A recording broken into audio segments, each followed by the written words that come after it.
I want to speak to the amendment from the senator from Oregon, which would increase the funding for the wind energy program by $15.4 million.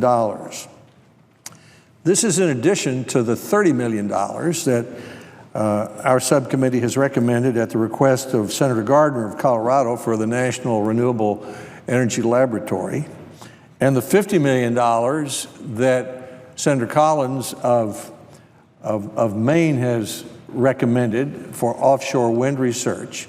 Within the priorities in the bill, we've already put $80 million, and this would add 15 more, which may not seem like much, Mr. President. But here is my question. I wonder if the American taxpayers wouldn't think that $32 billion is enough to spend on giant windmills. $32 billion.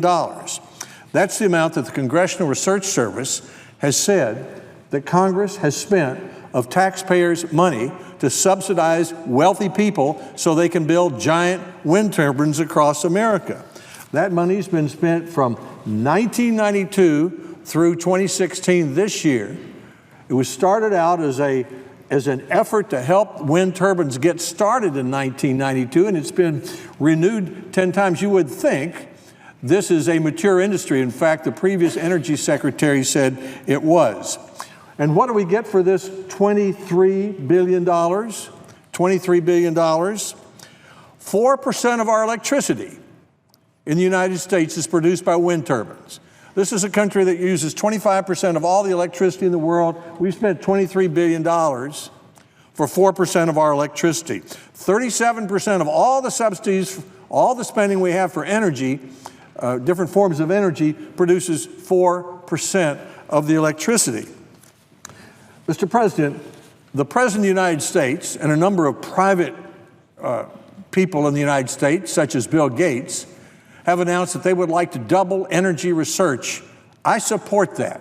The senator from Illinois, Senator Durbin, and I introduced legislation that would authorize increased funding at the level of 7% for energy research this year so that we could move more rapidly toward the goal of doubling research for energy. We spend $5 billion a year on energy research for the United States government. We spend nearly $5 billion a year on subsidizing wealthy people so they can build giant wind turbines.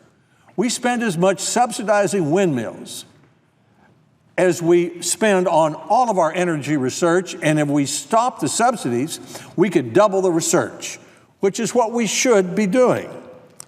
Now, what are we getting for this? Well, we're getting energy, electricity, that's true, but it mostly blows at night when we don't need it. It can't be stored for use when we do need it, so it's unreliable. The wind only blows about a third of the time. In Tennessee, it's 18% of the time. Can't be stored, and we don't need it. We don't need it. At the same time, it destroys the landscape.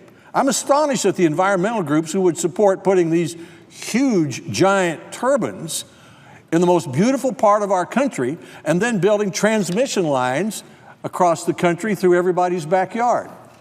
If we replace the 100 nuclear reactors in this country that produce 60% of the carbon-free electricity that we have, 60% of the carbon-free electricity, it'd take enough windmills to cover a state the size of West Virginia, and you'd have to have about, I think, 17,000 miles, 19,000 miles of new transmission lines. The presiding officer is the senator from Arkansas.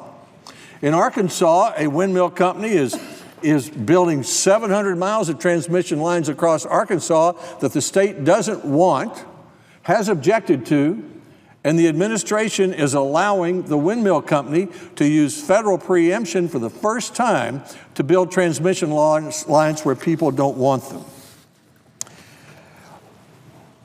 Not only is this a wasteful amount of money, Mr. President, not only is it a kind of energy that a country this big cannot rely on, the size of the subsidies create preposterous results.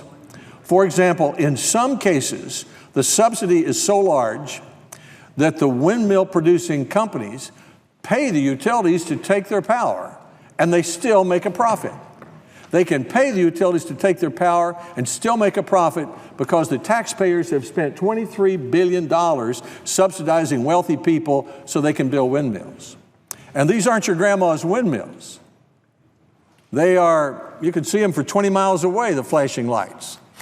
They are twice as tall as the football stadium at the University of Tennessee, and only one of these would fit within the football stadium at the University of Tennessee. It would take 4 nuclear reactors, each taking about 1 square mile, would produce enough electricity to equal the same amount of electricity produced by wind if you strung 45-foot windmill towers along the entire 2178-mile stretch of the Appalachian Trail. And you may say that's a stretch, that won't happen, except that's exactly where the wind towers would be most likely to go, on our scenic mountaintops where more wind blows, and then the transmission lines come down the mountaintops through your backyard. So, Mr. President, my objection today is a very simple one.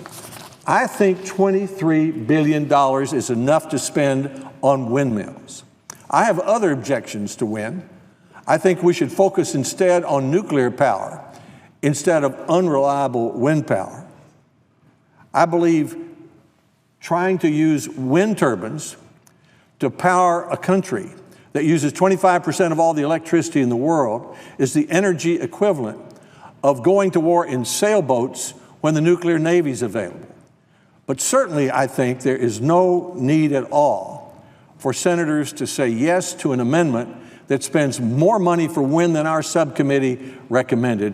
We're already spending $23 billion. The taxpayers have been bamboozled into allowing that to happen, and I don't think they would want us to spend more. Mr. President, I yield the floor.